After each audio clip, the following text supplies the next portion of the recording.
Archie, Yeah.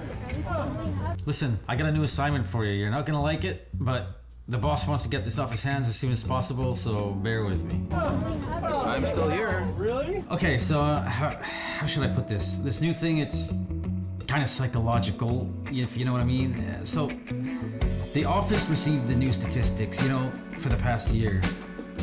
Now, the boss, he gets an idea. Not much of an idea if you ask me, but, okay, so he looks at numbers right away and he bursts out with a plan. What numbers? These depression numbers and these anxiety numbers, how many cases of this and how many cases of that. And he starts thinking, and he says to me, Tom, these numbers, they're related.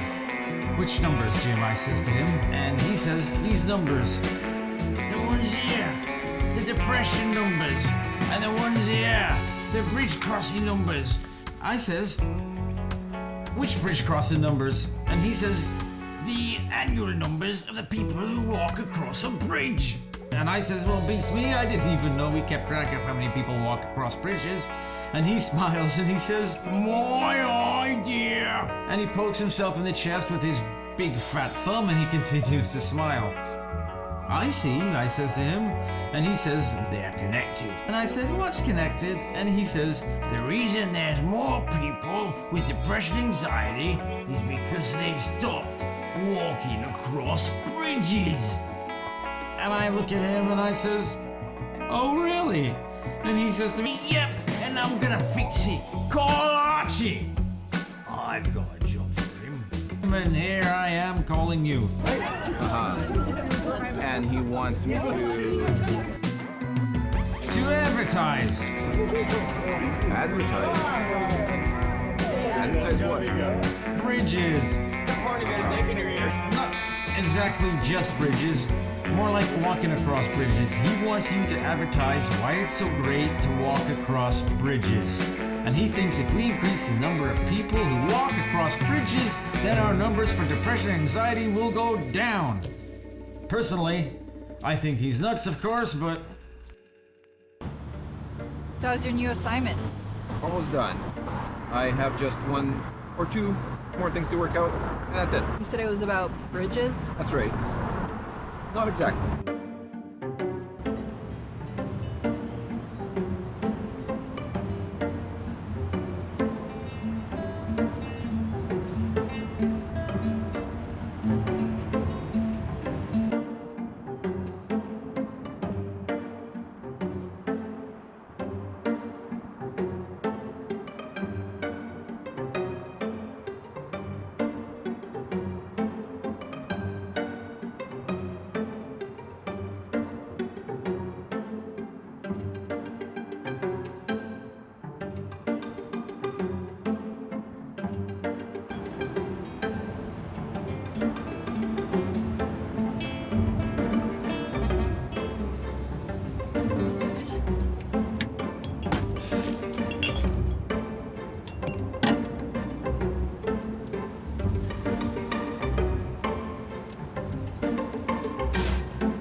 Yes, Jim, I've been on every bridge in the city and I can't find him. Of course, I've tried calling him and all that. Look, I know he said he wasn't finished, but you know Archie, he's always fiddling. My opinion? Well, yes. I think that hits the spot. Good to go? Sure. Yes.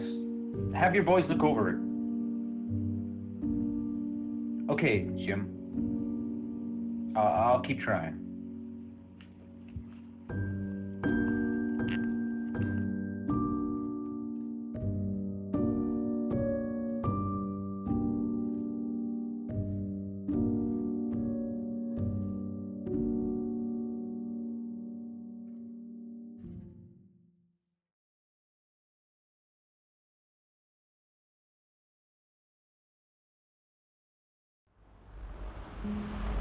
You rise above the city.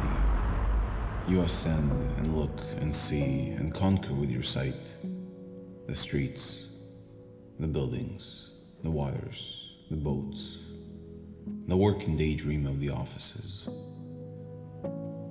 The elements swirl, combine, the gray road, the water shimmering, the air vigorous.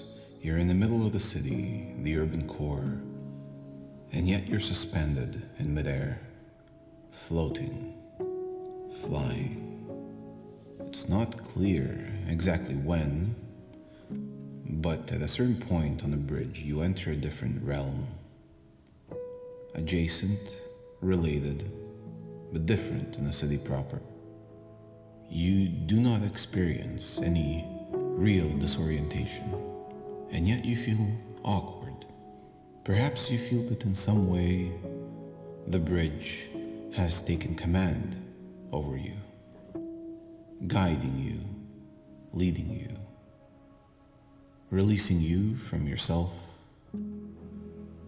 You are filled with the vibrancy of the traffic, the energy, the bustle. You are lulled by the calm reflections of the sun and the glory of the clouds.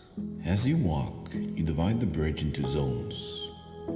You cross these zones one by one, and at a certain point, you enter the zone of memory, where you can't but think of your childhood, of school, of your first love, your first heartbreak. And with each step, you either project yourself into the past or imagine a future self. You begin to see lost reflections of yourself in the jagged glass of the high-rises, in the faces of people walking past, the girl jogging, the man with the backpack, the three friends laughing, the bald man in shorts taking pictures. You begin to see others as a theater of all your possible selves, and you feel that every encounter is an encounter of mirrors, and mirrors reflecting mirrors. When you start to see the end in sight, you feel that your divided self has been transferred to the divided bridge. When you look at the bridge now, you begin to see parts of you that before were hidden, invisible, and then you reach the other shore. Without harm, without injury, without jet lag, slightly reborn. Such a simple pleasure, available to all, anytime. Walk those bridges. They're waiting for you.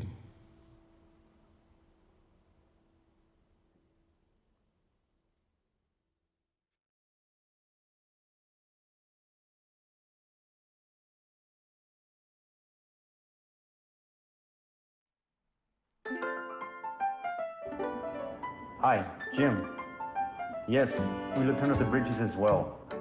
No, there's no sign of them. You guys, For the next assignment? Sure, Jim. Yes, I was thinking of him as well.